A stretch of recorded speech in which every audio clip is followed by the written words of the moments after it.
warahmatullahi wabarakatuh.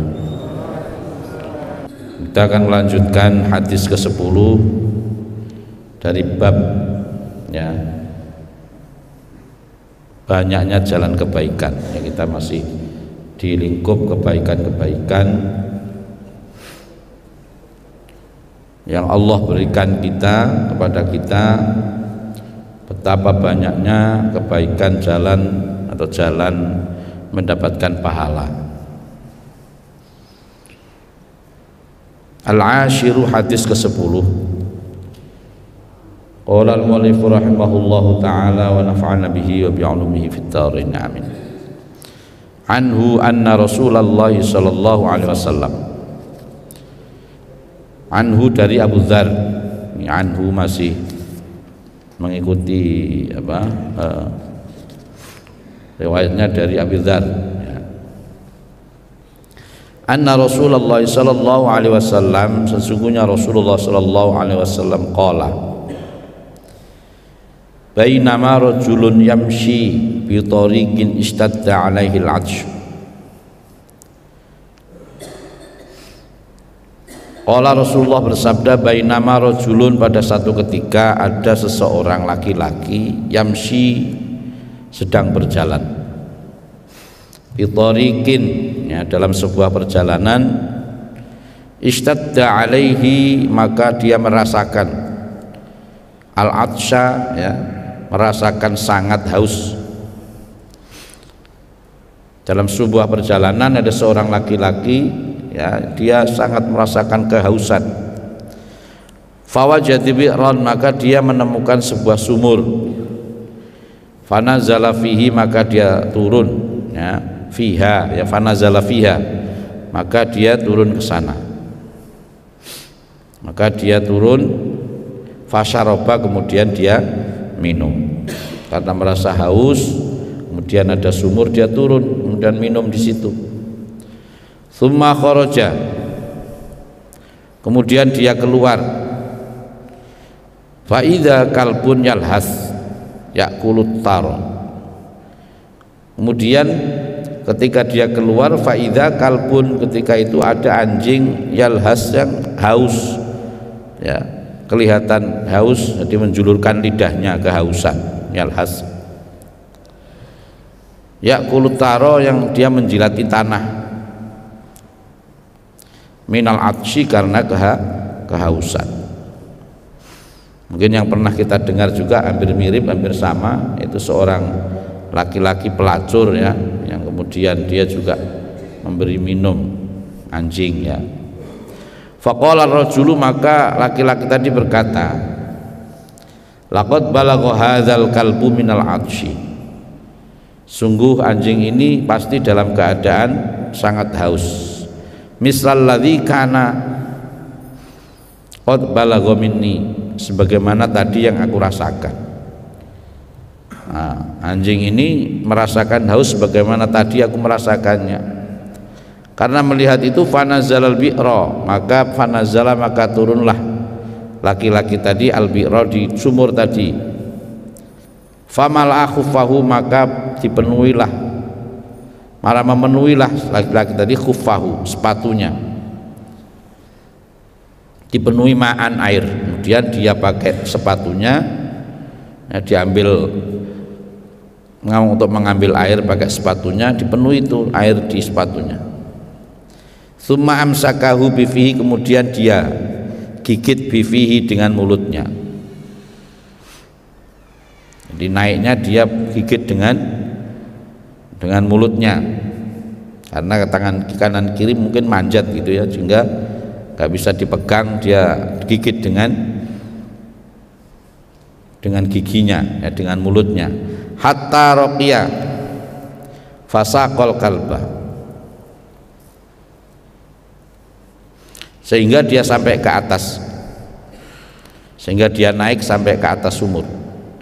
Fasaqal kalba, maka laki-laki tadi kemudian memberikan minum kepada anjing tadi. Fasyakarallahu lahu, sebab perbuatannya itu, fasyakarallahu, maka Allah bersenang ya, fasyakara itu bermakna senang, Allah senang lahu, kepadanya. Allah melihat itu senang atas perbuatan laki-laki tadi. Faghfara lahu, maka Allah mengampuni dosa-dosanya.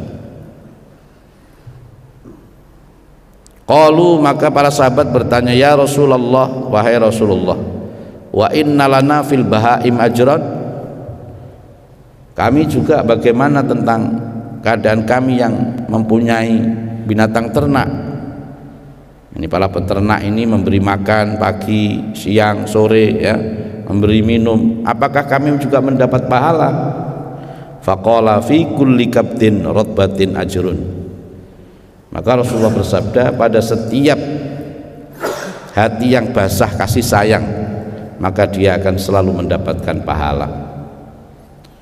Ya, artinya di dalam hatinya seseorang apabila ada kasih sayang, penyayang, hati yang penyayang, ya, kaitin rotbatin itu hati yang penyayang.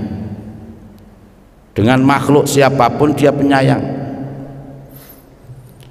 Bapak Ibu yang dirahmati Allah Subhanahu wa taala, Rasulullah memberikan gambaran kepada kita dalam hadis ini, sampai-sampai binatang yang dianggap oleh Islam sendiri adalah binatang yang paling najis, ya, najisnya paling berat, yaitu anjing, tapi karena kasih sayangnya seseorang sehingga mendapatkan ampunan dari Allah Subhanahu wa ta'ala.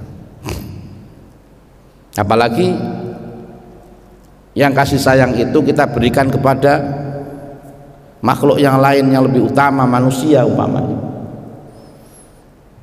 Kita memberikan makan kepada orang yang kelaparan, ya, kita berikan orang minum yang kehausan. Kayak kita macam sekarang puasa ini, ya, kita memberi makan minum orang yang sedang berbuka puasa. Alangkah lebih senangnya lagi gitu, ya. Jadi gambaran ini bukan berarti kita harus seperti ini, enggak. Di gambaran ini nih, kita fahami bahwa ketika manusia itu memiliki kasih sayang di dalam hatinya, bahkan kepada seekor anjing pun, ya, itu maka Allah senang kepadanya, ya, bahkan sampai Allah mengampuni dosa-dosanya karena menjadi penyayang, ya, hatinya ini menyayangi makhluknya Allah Subhanahu wa ta'ala. Sampai-sampai para sahabat tadi bertanya, kami ini juga punya ternak di rumah, bagaimana kami ini memberikan makan dan minum tiap hari, ya Rasulullah, apakah kita dapat pahala? Dapat, ya. Kita memberikan nafkah kepada anak istri kita, mereka makan, mereka minum, ya. Ini pahala, semua ladang pahala bagi orang yang beriman. Ini gambarannya seperti itu, Bapak Ibu. Yang kedua gambarannya adalah bahwa amal yang diterima oleh Allah, yang membuat ridhonya Allah itu kadang-kadang hal-hal yang sangat sepele. Kemarin saya sampaikan itu, ya, karena kita lihat ada kucing yang kehausan atau yang lapar, kita kasih makan, kadang seperti itu Allah turunkan ridhonya, Allah turunkan ridhonya kepada kita. Saya pernah ada cerita seorang waliullah itu kalau lagi jalan dia, terus kemudian di depannya ada burung yang lagi makan, cari makanan di depannya, dia berhenti, ya. Berhenti bukan karena apa, berhentinya karena menghormati burung supaya kenyang dulu terbang baru dia melanjutkan perjalanan. Ini sampai seperti itu ahli-ahli tasawuf, ahli-ahli, ya, orang yang dekat dengan Allah Subhanahu wa taala. Jadi kalau lagi jalan begitu kemudian ada burung yang yang lagi cari makan di jalan itu, dia berhenti dulu, tunggu sampai burung itu terbang sendiri kemudian baru melanjutkan perjalanannya. Ini menunjukkan penyayangnya, ya, kasih sayangnya di dalam hatinya yang begitu besar kepada makhluknya Allah Subhanahu wa taala. Dengan anak-anak, ya, dengan sesama penyayang, ya, sabar, ya, itu Jadi digambarkan, Allah gambarkan yang ini tadi yang disabdakan Rasulullah SAW, mempunyai kasih sayang kepada seekor anjing, ya, sehingga memberi minum, ya, kepada seekor anjing sampai mendatangkan ridhonya Allah, sehingga dia mendapat ampunan Allah Subhanahu wa taala. Padahal di dalam Islam anjing ini binatang yang termasuk tadi itu, yang termasuk paling najisnya saja paling besar, ya. Bukan berarti kita terus harus pelihara anjing di rumah supaya dikasih minum, tidak, ya. Ini artinya itu binatang yang serendah itu pun kalau kita menyayangi, kita kasih sayang karena kasihan, ya, bisa mendatangkan ridhonya Allah, ya. Kalau najisnya tetap najis, Pak, ya. Ya, najisnya najis, tapi kan tidak disuruh dibunuh, ya kan, kecuali dalam keadaan tertentu. Dalam tertentu bagaimana membahayakan kita, ya harus dibunuh. Ya, apapun yang membahayakan kita ya kita bunuh boleh. Ular membahayakan kita boleh, tapi kalau membunuhnya bil ma'ruf, dengan cara membunuh yang baik, jangan disiksa, ya. Kan kayak anak-anak kecil dulu, kita mungkin juga pernah ngalami, ya, waktu masih anak-anak itu ada tikus itu langsung ketangkap, dikasih minyak tanah baru dibakar rame-rame, ya Allah, itu karena kita yang mudah-mudahan diampuni karena belum tahu, ya, Pak, ya, rame kan gitu. Itu menyiksa, tidak boleh. Kalau memang kita mau bunuh, dibunuh dengan bil ma'ruf, dengan cara yang baik, ya. Ini harus karena itu tadi bentuk kasih sayang kita. Di dalam hadis selanjutnya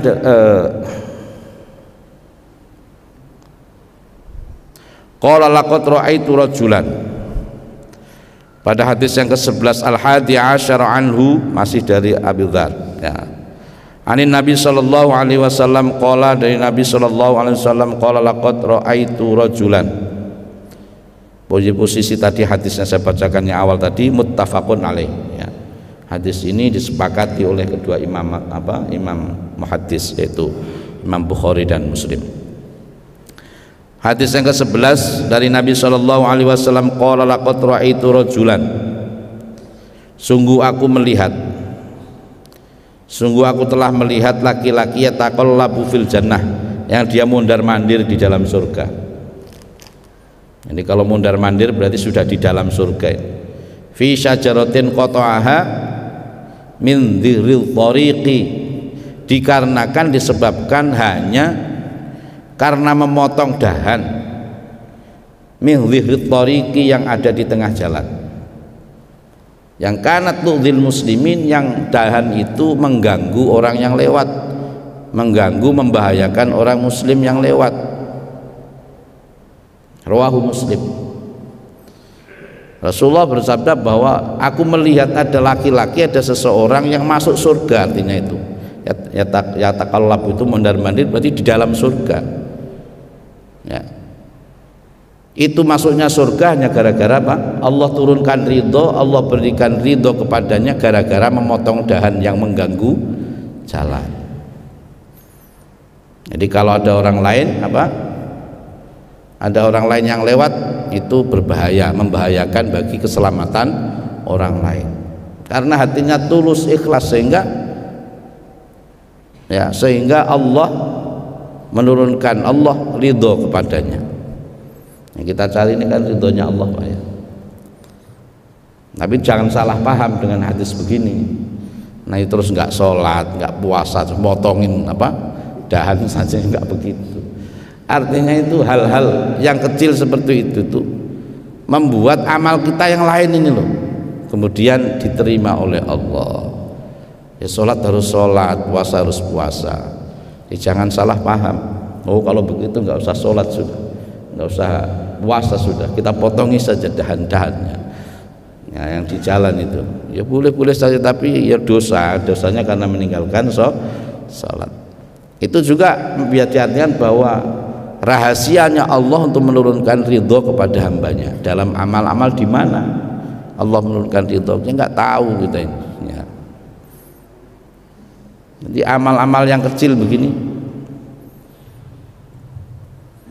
ya, hanya gara-gara memotong dahan ranting yang mengganggu mengganggu jalan sehingga takut membahayakan orang lain. Ini juga gitu. Jadi kalau kita sekarang ini kan era modern, ini kalau parkir misalnya, ya kira-kira yang nggak ganggu orang lah, nah, minimal seperti itu, kayak begitu tuh. Kalau bawa motor, oh kira-kira kalau parkir di sini ganggu orang nggak sih? Gitu. Nah, jangan di tengah, di apa? Sudah bawa motor ditaruh di tengah, orang mau lewat terganggu, ini buruk ini nih. Ya, maka oh kalau saya parkir di sini kalau orang lewat aman, ya tidak sampai mengganggu orang lain. Gitu.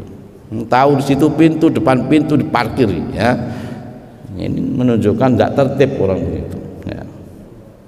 Jadi artinya itu luas.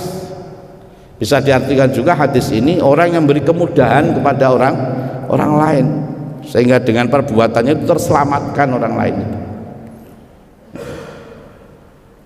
Ya, bisa jadi bisa kalau yang bangun jalan supaya niatnya supaya orang yang jalan enak, ya gitu. Tapi di sini juga repot Pak ya. Jalan bagus malah kebut-kebutan ya.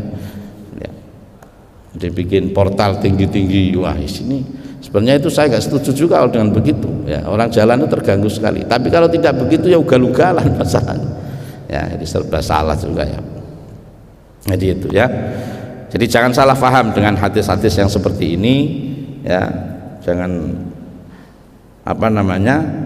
salah paham, apalagi paham yang salah.